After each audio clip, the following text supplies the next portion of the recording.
Nakakulong na ngayon ang 6 na dating pulis na sangkot umano sa pagpatay kay Jemboy Baltasar sa Navotas. Saksi si June Veneracion.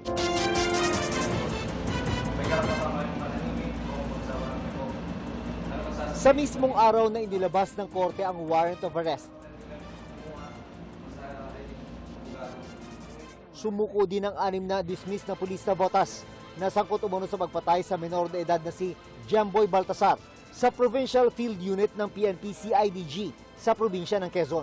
Yan ay sina Police Staff Sergeant Jerry Maliban, Police Staff Sergeant Antonio Bugayong, Police Executive Master Sergeant Roberto Balais Jr., Police Staff Sergeant Nico Pines Esquelon, Police Corporal Edward Jade Blanco at Patrolman Benedict Mangada. Nagkita-kita raw muna sila sa Parañaque bago bumiyahe, kung saan sinamahan sila ng kanilang abogado.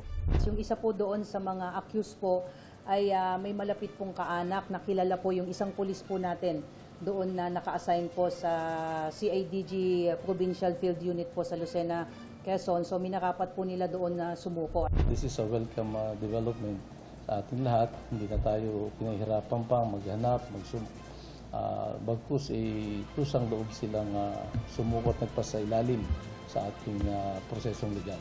Malaking bigat sa dibdib naman daw ang nawala sa lola ni Jemboy. Ngayong alam niyang kulong na ang 6 na pulis habang dinidinig ng korte ang kanilang kasong murder. Pero hindi rin daw niya maiwasang maawa sa mga namaril umano sa kanyang apo. At paano maawa ka rin po sa kanila? May pamilya po sila eh.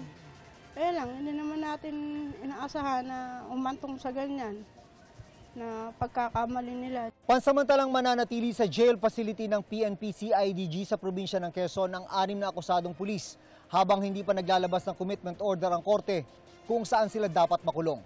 Para sa GMA Integrated News, June Veneracion ang inyo, saksi. Mga kaibigan, samahan nyo kaming saksiyan ng mga balita. Mag-subscribe sa GMA Integrated News sa YouTube. Para sa mga kapuso abroad, samahan nyo kami sa GMA Pinoy TV at sa www.gmanews.tv.